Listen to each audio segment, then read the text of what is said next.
They say you are what you eat. So why do we feast on fast fixes, microwave moments, processed pleasures, and wonder why our spirits feel starved? See, the body craves fuel, but the soul, it craves truth. The Bible isn't just a book, it's a banquet. Every chapter, a course. Every verse, a vitamin. Every promise, a protein for the weary bones of faith. So, let your cravings be for Christ. Let your hunger be holy, because what you consume will consume you. So eat well, read deep, feast on God's word like your soul depends on it, because at the end of the day, it does.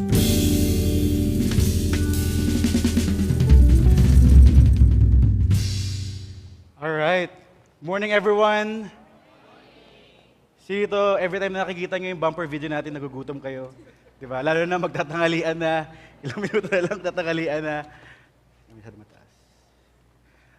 So, alright guys, pakabilis ng panahon. 32 days na lang bago magpasko. Sino ito, ready na kayo sa mga bago nyong damit? Ready na kayong sa mga Christmas party nyo, yung mga dance number nyo, sa mga company Christmas party natin. Napakabilis, no? 32 days. After ng Pasko natin, New Year na kagad, di ba? Bagong taon na naman. And who among here looking forward for next year? And you know what? Ako personally, one of the things that I look forward for next year is our Go Conference. Sabi mo sa tayo mo, Go Conference. So, nangyayari to every 3 years, once in every 3 years. And ako, I'm excited because in every nation, imagine this, that by God's grace, we are now in 85 nations, serving in 711 churches, and reaching 1,405 campuses across the globe. Palapakan naman natin, Panginoon. And you know what? It's exciting to see people coming here, SMOA, imagine mo, 12,000 delegates worshiping God and being empowered to preach the gospel as we sent out to every nation. So I want to encourage every one of you guys, if you're not yet registered, please register. Huwag natin i-miss out tong once-in-a-lifetime opportunity na to for us to be refreshed, for us to meet new people, hindi lang sa Pilipinas, but even sa mga ibang bansa din. Alright? So sabi mo sa mo, don't miss this out. Don't miss this out. So, right now, we are in our third week of our series, You Are What You Eat. Who among here somehow, nai-enjoy nyo naman, or masaya kayo na sa bagong series natin, nai-enjoy nyo, you've been journeying with us for the past 3 weeks. And we always say na this series always talk about that what we consume us. Yung sinabi kayo na sa video. That the concept of this series is that in order for us, yung health natin, yung well-being natin, are a direct result ng mga bagay na kinakain natin, ng mga bagay na ini-intake natin. So, sino ito may katabi kang, sa tingin mo, healthy yan? Yan. Napaka-healthy. Or kailangan niya na maging healthy. Diba? Malapit na magbagong taon. Diba? Pag ikaw, mahilig kang kumain ng mga nutritious food, mga gulay, mga nakakatulong sa katawan mo, it will contribute sa katawan mo ng mas healthier. Diba? At the same time, on contrary, kung ikaw naman yung isang tao na healthy ka naman, pero mahilig ka rin sa unhealthy foods, di ba? It will really affect negatively sa katawan mo as well. So sabi nga ni Anselm Savarin in 1826, sabi dito, tell me what you eat and I will tell you what you are. Tell me what you eat and I will tell you what you are. So kung ano yung mga bagay na ini-intake daw natin, malalaman kung anong klaseng tao tayo. And sabi sa Matthew chapter 4, verse 4, sabi dito, man shall not live on bread alone, but by every word that comes from the mouth of God. That's our prayer. That every time we look at the Word of God, di ba, katulad nung sinabi kayo na we're desperate. We're really longing for the Word of God. That without it, wala tayong buhay. And at the end of the series, You Are What You Eat, ang pinaka-hope natin, ang pinaka-prayer namin is that we will be able to embrace God's Word that as authoritative sa buhay natin, understandable, essential, and sufficient, so that we can live lives that can honor Him. Who among you wants to honor God? That's our heart, that after this, we will be able to live that life that can glorify and honor God. Can I invite everyone to stand as we read the Word of God? So, ngayon hindi natin ipapakita yung buong verse. Papakita lang natin kung ano yung babasahin natin. Because our heart, guys, is for you na parang as you go here, you will be able to really invest in the Word of God. So, maybe if you have a Bible, this is the right time for you to bring it out, di ba? Yan, pwede mo ilabas ngayon yan. Or maybe kung wala kang Bible, pwede mo naman ilabas yung cellphone mo. Huwag ka lang mag-check ng message or social media. Tapos, basahin natin together. Okay ba yun? So, 1 Peter chapter 2, verse 1 to 10, it says here, "So put away all malice and all deceit and hypocrisy and envy and all slander. Like newborn infants, long for pure spiritual milk, that by it you may grow up into salvation. If indeed you have tasted that the Lord is good, as you come to Him, a living stone rejected by men, but in the sight of God, chosen and precious, you yourself, like living stones, are being built up as a spiritual house to be a holy priesthood, to offer spiritual sacrifices acceptable to God through Jesus Christ.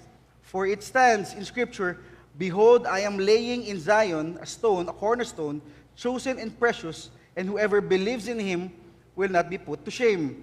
So the honor is for you who believe, but for those who do not believe, the stone that builders rejected has become cornerstone, and a stone of stumbling block and a rock of offense. They stumble because they disobey God, they disobey the word as they were destined to do. Verse 9, But you are a chosen race, a royal priesthood, a holy nation, a people for His own possession, that you may proclaim the excellencies of Him who called you out of darkness into His marvelous light. Once you were not a people, but now you are God's people. Once you had not received mercy, but now you have received mercy." Let's pray. Lord, thank you, God, for your word.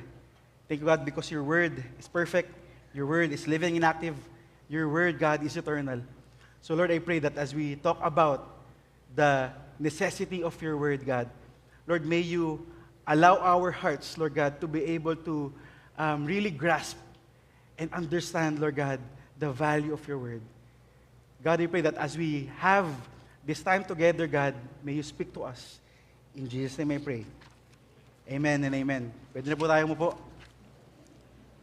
So, during this time, this is the Apostle Peter who wrote this letter, and sinusulat niya to sa mga believers back then. Yung mga believers na nagkakahiwa-hiwalay at nakatira sa ibang-ibang lugar. Pag binasa niyo po yung prior chapter on that, tinatawag ni Peter yung mga believers back then as elect exiles of dispersion. Bakit? Kasi karamihan sa kanila ay Gentile believers na nakakalat sa iba't ibang provinces ng Roman provinces. Pero ang pinaka-importante dito na mas maintindihan natin para mas makita natin kung ano ba yung pinaka-heart ni Peter sa mga believers back then ay during this time when Peter is addressing this to the people back then, nandun sila sa isang lugar, doon sila nakatira, pero hindi sila refugee, hindi sila galing sa ibang bansa. Pero they are experiencing persecution. Kumbaga tinuturing silang mga dayuhan sa sarili nilang bansa. And dahil yon sa faith nila kay guys, dahil sa pananampalataya nila kay Kristo, kaya sila, na kahit nandun sila sa sarili nilang bayan, sa sarili nilang lugar, they're experiencing persecution, rejection, pressure, left and right. They were home, pero they're treated outsiders. Hindi sila tanggap ng lipunan. And I can imagine, parang during their time, sobrang hirap yung pinagdadaanan nila. Na every time they go out, every time they hang out, maybe there are people looking at them, observing them, na yung pinagkukwentuhan sila. Maybe maraming mga sinasabing na hindi magaganda sa kanila. And because may pressure sa paligid, may discrimination, may mga matitinding persecution that they are going through. Kaya sobrang during their time, talagang nasusubok talaga yung pananampalataya na meron sila. And maybe, one of the reason why Peter wrote this letter to them, maybe they also have this question in mind na How do we stay strong in our faith when culture is against us? How we stay strong in our faith when the culture is against us? And maybe for some of us here, ito rin yung mga tanong na meron tayo. The moment we become Christian, the moment we accept Christ in our life, the moment tinanggap natin si Kristo na siya yung tagapagligtas at Lord ng buhay natin, that's when we will experience persecution. We will be able to experience trials around us. Maybe in your own campuses, maybe in your own work, in your community, or maybe in yung sa bahay niyo mismo. Di ba, nalaman ng nanay mo na Kristiyano ka na. Bakit ka naging Kristiyano? Parang kinakalimutan mo na ba kami? Or maybe sa mga classmate mo. Di ba, nung nalaman na naging Kristiyano ka, ay, ba't parang di ka na nagmumura? Di ka na katulad namin. Grabe, others ka na. Tanggal ka na dito. Di ba? Sino na-experience mo na yung mga ganong bagay? And you know what? Peter gave them 3 reminders and why he is going to encourage them to crave the Word of God. Sino meron kayong mga cravings? Diba? Ano yung mga cravings sa pagpasko? It's either spaghetti, ano ba? Ano ba yung mga sikat pagpasko? Mga, chicharon. Chicharon? Ang labo. Di ba, ang dami nating cravings. Di ba pag may cravings ka, hinahanap-hanap mo? Tama ba? Hinahanap-hanap mo yun, parang feel mo, hindi buo yung araw mo kapag hindi mo nakuha yung pagkain na yun. And that's why, ayun yung gustong ituro ni Peter sa mga believers back then. So the first one that we're going to talk about is this. The Word of God sustain us. The Word of God sustain us. So, Peter is showing us what spiritual dependence looks like. Kung ano ba yung itsura ng talagang nakadepende sa Panginoon. That without the Word of God, our life will become miserable. Our life will, parang mawawala ng direksyon. And just like babies, dito, magulang na kayo, may mga anak kayo, di ba? And we know that yung mga babies ang mga anak natin, nakikita natin na without milk, di sila pwedeng mabuhay. Di ba? Marinig mo lang sila, alam mo lang na kailangan nila ng milk. And you know what? The same true as us, believers, Christians. We cannot grow in our relationship with God without the very Word of God. Without reading the Word of God. Meditating it. Kaya nga, sobrang importante, mga kapatid, to invest in the Word of God. Na itong Bible ito, itong libro ito, hindi lang to mere text that we read. But every time we read the book, the Word of God, we are meeting a person, and that is God Himself. That is Jesus Christ. Growth doesn't happen automatically. Na bigla ka na lang lalaki, bigla ka na lang tatangkad.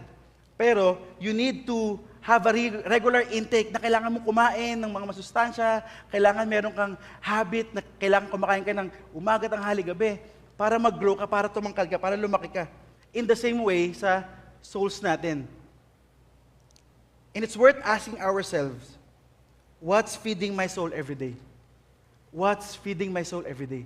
Ano ba yung mga bagay na finifeed mo sa bawat araw ng buhay mo? Ano yung mga pinapanood mo? Ano yung mga pinapakinggan mo? Ano yung mga laging iniisip mo? 1 Peter chapter 2 verse 2, sabi dito, like newborn infants, long for the pure spiritual milk, that by it you may grow up into salvation. The picture makes it simple, no? Nung pinakita ni Peter dito, kaya katulad ng sinabi ko kanina, yung mga babies, hindi naman lang kailangan nilang sumayaw para i-convince sa sarili nila, i-convince sa mga magulang nila, kailangan ko ng milk, di ba? Di nila nagpa-perform. On that moment, alam mo na, di ba? Instinctively, talagang kailangan nila ng milk. Bakit? Kasi kung wala yung gatas na yun, wala yung milk na yun, pwede siyang mamatay. And you know what? I like how Peter described it. Sabi niya doon, pure milk. Pure milk, meaning, hindi siya hinahaluan. Hindi siya diluted. Hindi din siya artificial na gawa-gawa lang, na nakuha lang kung saan man. When you say pure, hindi rin siya yung parang katulad ng Coke. Diba? Sino nagko-Coke, mahilig sa Coke. Diba? Napakasarap. Diba? Marinig ko pa lang yung happiness, di ba? Pero kapag ininom mo yun, kahit napakasarap yun, walang sustansya yun. Di ba? Talaga? Oo nga eh, titigil ko na nga. Ako pala yun, ano? You know what, in the same way, as believers, as Christians, we cannot thrive, or parang we cannot thrive by settling on the things that we saw sa mga social media natin, mga quotable quotes, mga Christian reels, mga wisdom and all. Those things are really good for that moment. Parang ikaw pag binasa mo yun, or parang pag napanood mo yun, wow, ang galing. It's something that parang really satisfy your mind, your soul, di ba? But they can't really build a spiritual life sa buhay mo. Hindi ka mag-grow by settling on those things alone. We will not going to settle, katulad nga nung nabanggit last time, sa mga tira-tira lang sa sahig. We want to have, and we want to really enjoy the beauty of the Word of God. Kung gaano kasarap yung Word ni God. And Peter is calling believers to desire the Word of God, to seek it, to meditate it, to memorize it, to really, alam mo yun, parang really sink in to your heart, into your mind. Why? Because it leads us towards spiritual maturity. Sabi mo sa tayo mo, spiritual maturity. Dito, may katabi kang feel mo, mature na yan. Yan. You know what? Ganun po yung nangyayari. Every time we go back to the Word of God, every time we read it, every time we really memorize it, and allow it to really minister to us and apply it, we will be able to see our life na talaga nagmamature. Diba? Ako, before nalala ko, dati, siyempre, nung di ko pa kilala si Lord, sobrang sanay na sanay akong mangopya dati.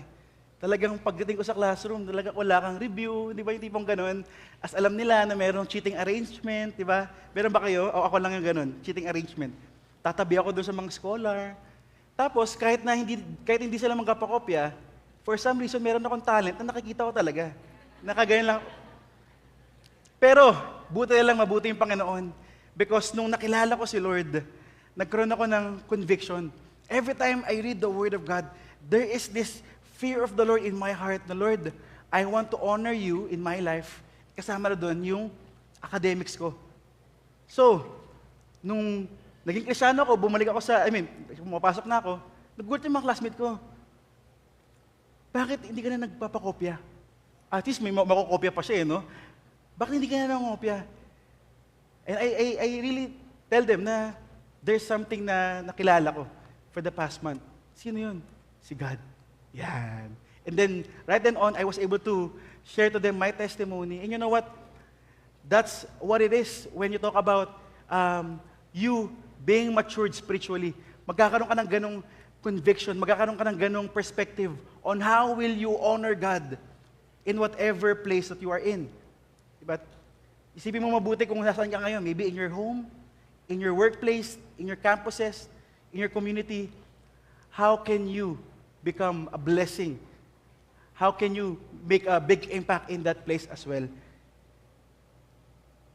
You know what? Growing in Christ, hindi siya yung parang, it's a one-time event. Na moment na nag-yes ka kay God, yun na yun. Pero it's an ongoing transformation. Sabi mo sa tayo mo, ongoing transformation. Kaya ako personally, I really appreciate every time we have our small group. So kung hindi pa kayo part ng small group, hindi pa kayo part ng community natin, I want to encourage you to be connected. Meron tayong mga cards doon sa likod. Alam ko, pwede kayong magsulat doon. Ayan, doon pala sa likod, sa kabilang side, sa may aircon.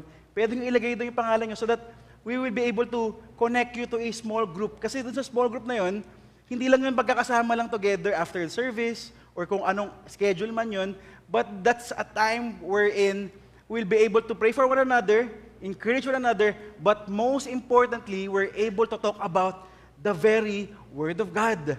Ako personally, natuto akong mag-memorize ng Word ni God sa small group. Sinabi sa akin ng leader ko that time na, Virg, memorado mo to, Romans 6:23.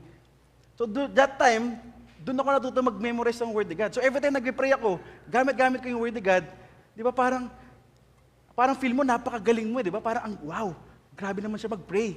Pero hindi lang dahil ako yun, pero dahil yun sa word ni God. So I want you guys to really become part of our community, our small group. 'Di ba? Meron tayo sa mga families, sa campuses, sa singles. Lahat yun available for you guys. As believers, we're called to long for God's word. The same way newborn long for milk. Because it sustains us, it strengthens us, and keeps us alive spiritually. 1 Peter chapter 2, verse 3 to 5, it says here,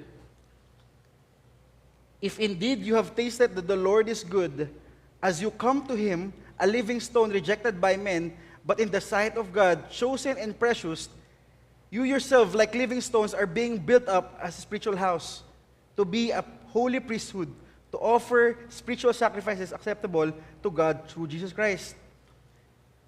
Galing nung sinabi ni Peter doon kanina sa pinakaunang sentence, if indeed you have tasted that the Lord is good. He is reminding the believers back then, He's reminding the people back then na once you've experienced the love of Christ, once you experience the power of Christ, hahanap-hanapin mo na yun. You will naturally come back to Him.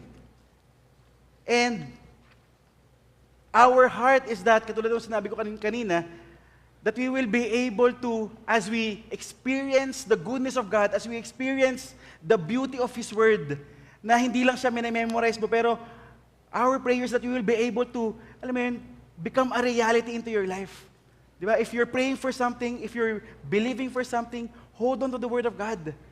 If you're going through something na seemingly very impossible to overcome, hold on to the Word of God. Because during their time, yung Word ni God, yung talagang tumulong sa kanila para mag-persevere. Na kahit ganun yung setup na meron sila, na they are in their own homes, own provinces, and yet they were rejected. Napakahirap nun. Pero yung Word ni God, yung talagang tumulong sa kanila para mag-persevere, para magpatuloy sa buhay at lumago sa relasyon nila sa Panginoon. You know why believers rejected during their time? Because the Christianity, di ba, our faith challenged the culture na meron, the current culture during their time. And the moment they said yes to God, they're just telling to everyone that their allegiance belongs to Christ. Means that their allegiance is in God's authority, hindi na siya sa human authority.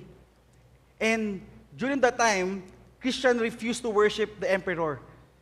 They stepped away from pagan rituals. They avoided immoral practices that everyone else considered normal. Sino to? Ganun din, di ba? Parang ganun din yung sinasabi ko kanina. Dati, di ba, sa office nyo, normal lang makipagchismisan.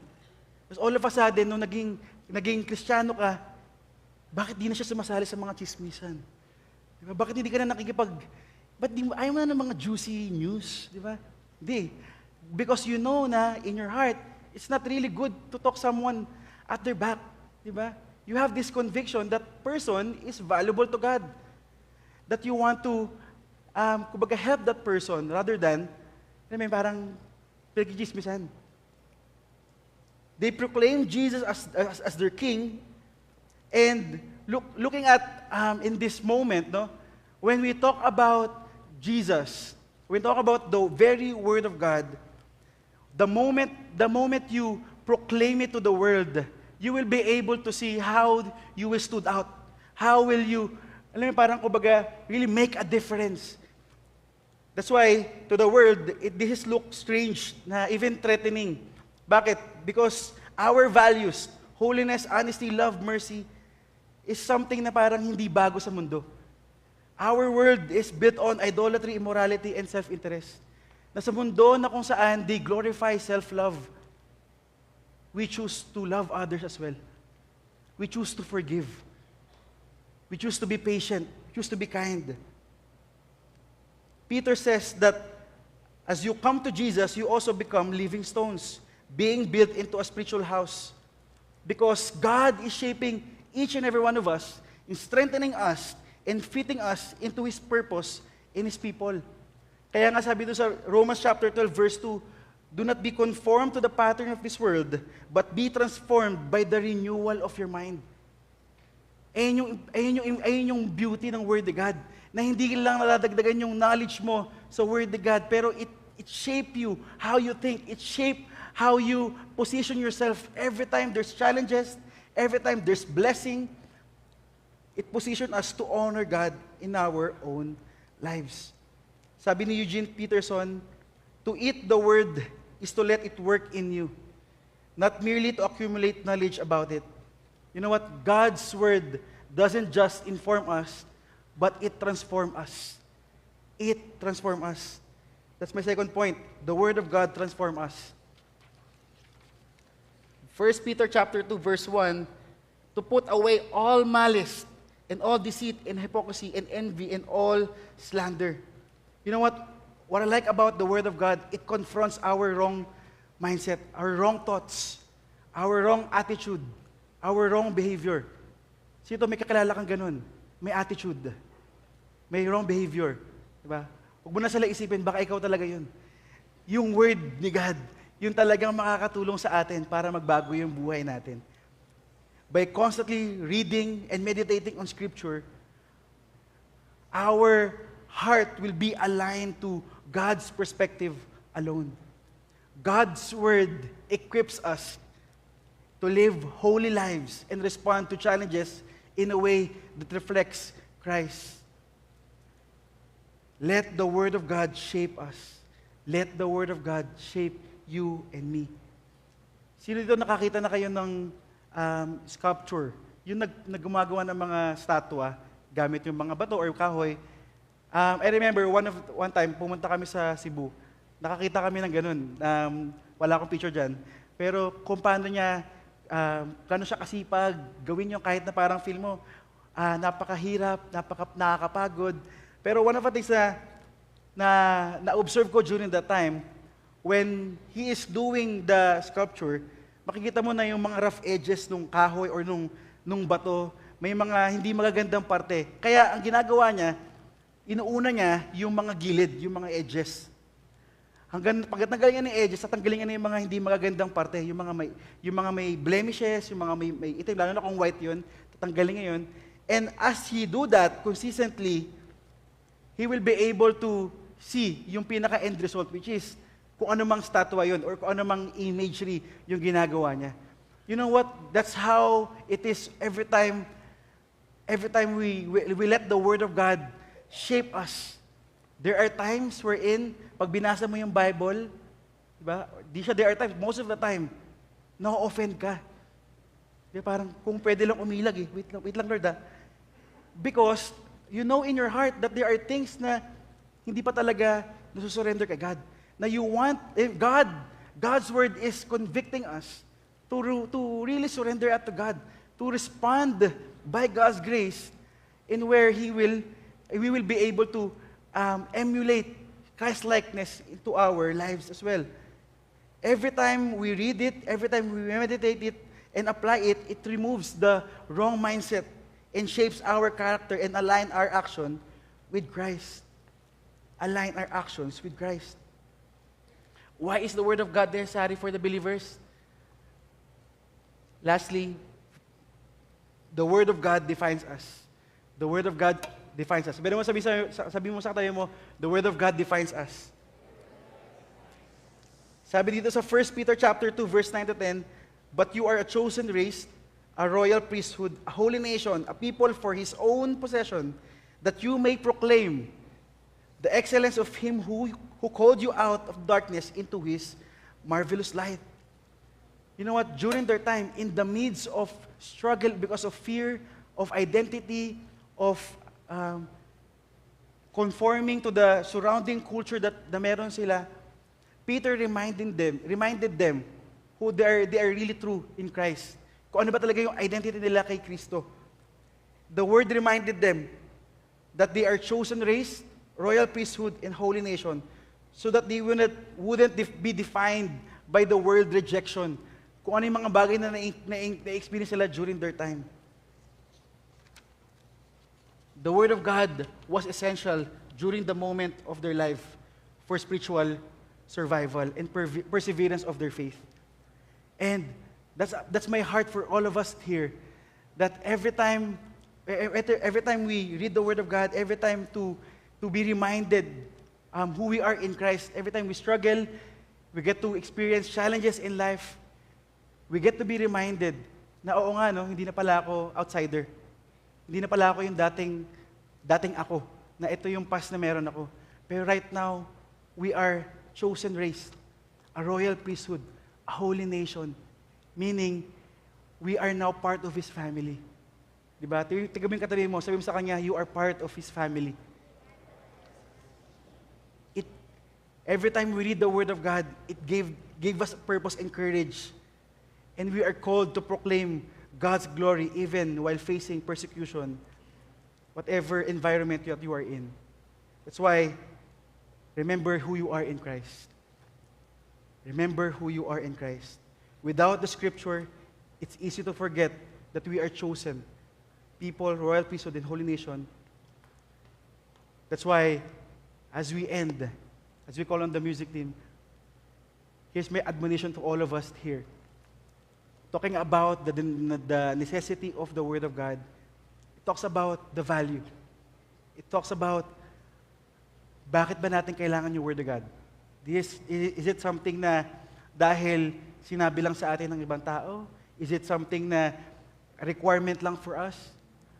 But I hope and I pray that we will be able to see the Word of God with so much value.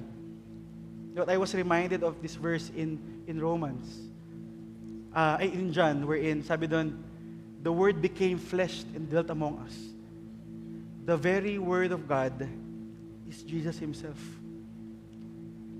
We can able to build that relationship with Him every time we read the Word of God. Every time you open your Bible, you're meeting a person, you're talking to God. I remember this story in 1955. A Dutch missionary named Andrew Vander, or they called him Brother Andrew. Si Brother Andrew, kilala siya as someone na he smuggled Bibles to a creative access station na kung saan pinagbabawal yung Bible. And he really do this, parang he alisilawing to risk his life. Na pwede siyang patayin, pwede siyang right there and then ikulong, di ba? Or igapos kung ano man pwedeng gawin sa kanya. Pero because he saw the value of the Word of God, he still do it. Because some of the churches na pagbibigyan niya nito, they just only have one Bible. Ang ginagawa nila sa congregation, yung the entire Bible, pinupunit nila per page. Tapos pinamimigay sa congregation. As every week, nagpapalitan na lang sila. And that week, they will allow to really memorize it, to really let it be alive in their lives. Sobrang grabe yung longing nila to read the Word of God. And I remember this.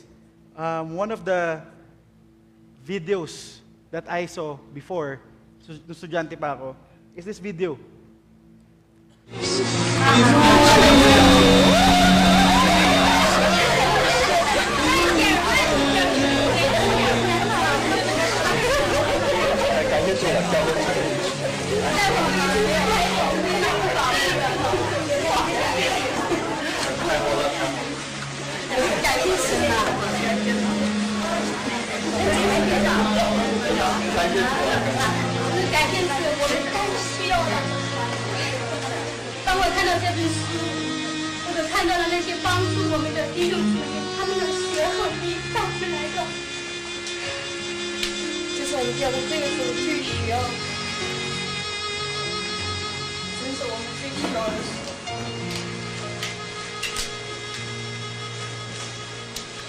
So this video is one of the congregation in a Creative Access Nation wherein makikita mo kung gaano yung excitement nila.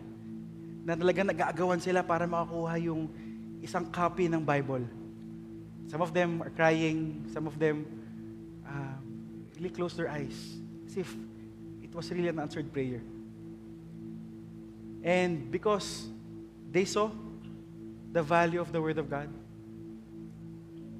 There are a lot of Christians who proclaim that they are Christians, but the way they live their lives as if di talaga buhay yung Panginoon. It may be because of the very Word of God. And we have a lot of reason, we have a lot of excuses why we didn't read the Word of God. But the main issue here is this. Do we value the Word of God? Do we see the Word of God as a book na naka-display lang sa bahay natin? Do we see the Bible as someone na dadalhin mo lang pag Sunday? Do you see the Bible as someone na without it, hindi kompleto yung araw mo? I hope and I pray, just like those Chinese believers, we will be able to have that kind of longing, that desperation, that Lord, I want to have that kind of posture. Ngayon, it's easy for us to take it for granted, the freedom that we have here in Philippines, na pwede kang magbasa ng Bible, pwede kang magdala ng Bible, meron tayong access sa Bible app. But you know what? I hope and I pray that we will not be familiar of it. That we will be able to see the very Word of God with so much privilege. So much privilege for us to be able to experience God in a whole new way.